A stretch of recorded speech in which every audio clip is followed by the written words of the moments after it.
سلام دوستای عزیز، انشالله جور صحتمند باشین. خوش آمدین به کانال کوین میدیا. امروز یک طریقه را میخوایم براتون یاد بدم که روزانه 1,000,000 سکه از ارز تپسویب جمع کنین. هر روز با گفتن امانه این اکانت من که هست تمام ریواردایش را جمع کردیم و تمام میشناش کمپلیت کردیم و میخوایم که در اکانتی که تازه شروع کردیم میخوایم تمام آموزشایی که مثلا چگونه میتونیم روزانه تمام ریواردها را تمام میشن را کمپلیت کنیم و ریوارداش بعدش بریم. خب بیاین بریم که آموزش ببینیم و یاد بگیریم چگونه روز 1,000,000 سکه از این ارز تپسویب جمع کنیم. خب بسیار خوب دوستای عزیز، بیاین ببینیم که کدام آپشن ها چی کارا را میکنه. خب ما میخوایم از اول بر تو شروع بکنم که اولی گزینه ریف است. چی مانا؟ ریف یعنی این مانا که شما میتونید دوستاتون را دعوت بکنین.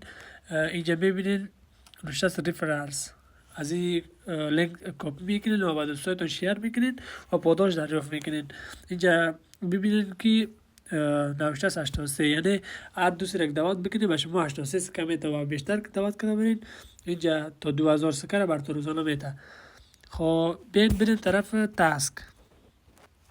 شما از گزینه آپشن اول یا گزینه اول براتون ما معرفی میکنم. آپشن اول سوشیال است، یعنی join our social. اینجا نوشته است که join our social، یعنی در شبکه‌های مجازی به شما جوین شوین و ما به شما سکه میدیم. این مانا رو میده تا 2000 در اینجا براتون میده، تا 200,000 میبخشید، تا 200,000 براتون سکه میده اینجا. و گزینه دوم که از بایننس رجیستریشن است. اینجا شما میتونید بایننس رو دایی کنیکت کنید و از شما چند ماه کنیکت کنید از سابق شما میتونید کنیکت کنید و قدر مشکل نیست. آیدی بایننس رو نمیخواه و ایمیل پاسورد رو نمیخواه، فقط ایمیل رو وصل میکنید میشه. میریم در آپشن دوم. اینجا آپشن دوم با ما اینه میگه که امی شما که اینجا کلیک میکنید اینجا ریاضی باید تا 250,000 جمع بکنید و میتونید اینجا کلیم بکنید. هر چقدر بیشتر جمع کنید اینجا تا 500,000 است. وقتی 500,000 کلیک کردید اینجا و شما این ریوارد براتون میتونید باز کلیمش بکنید. خواهی گزینه هم خلاص. میریم گزینه سوم، ریف تاسک. اینجا میبینید نوشته است که اینوایت سیفریز و 50,000 براتون میته. اینجا نوشته است که اینوایت دافرنس بر شما میته 200,000. های رو مکلش کمپلیت کنیم در اکانت دیگه شما میتونید یا رو کمپلیت کنید، قدر مشکل نیست. خب میریم روی بوست براتون معرفی میکنیم. خواهی تاب هم خودتون میفهمین. بوست اینجا نوشته است گزینه اول که مولتی تاب، یعنی چی مانا؟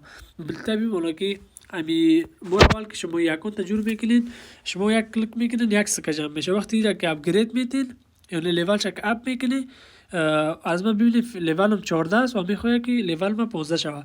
وقتی شما لیول تون یک تا بلند میبرین، وقتی یک کلیک کنین 2 سکه جمع میشه، شما یک سکه جمع نمیشه. از من لیولم 14 سال ببینید من کلیک میکنم 14 تا جمع میشه.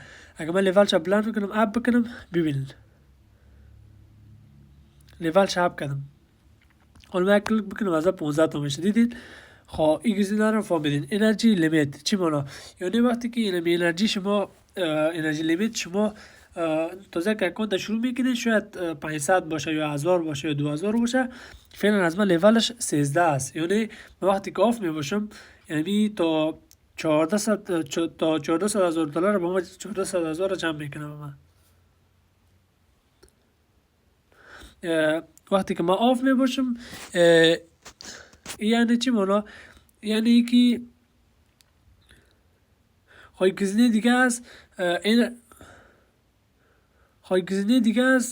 انرژی لیمیت. انرژی لیمیت به ما این میگه که وقتی که ما آف میباشیم انرژی لیمیت میتونه به ما تا 400,000 از سکه جمع بکنه. یعنی چی مانا؟ وقتی که یک اکانت تازه جور میکنین این شاید 2000 و 3000 باشه. ما لیول از این تا 13 را اپ کردیم، شما میتونید از این هم که بلندش ببرین. من نمیخوایم، من تا نمیخوایم، ما کافی است. وقتی که آف میباشین و وقتی که آن میشین، وقتی که لینک باز میکنین و داخل تپسویب بین، شما هر مقداری که امو بود تو جمع کرده باشه میتونید جمع آوریش بکنید. خواهی گزینه رو تمام شد.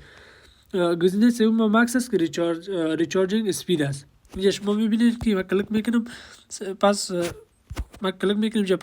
زیاد شدن میگیره، سرعت نمیده و زیاد میکنه. وقتی که ایرا بلند ببرین اپش بکنین سرعت از اون رو بلند میبره. گزینه سوم تابوت است که شما میتونین این را بخرین و شما آفون که باشین و خودش بر شما ذخیره میکنه. میبینید اینجا دوستا خود ذخیره دارم من ایت کلیک کاملا میکنم و کلیک کنم میشه. دیدین دوستا خب این بود از آموزش. خب وقتی که میخواستین این ارز در بکسک جیبی تو انتقال بدین من یک ویدیو دیگه براتون میسازم تو وقتی که چطور میتونیم در بکسک جیبی ما یا والت ما انتقال بدیم. خب این بود آموزش امروز و لایک و سابسکرایب فراموشتون نشه و از ما حمایت بکنید تا ویدیوهای بیشتر رو ببینین. خداحافظ. الله نگهدار.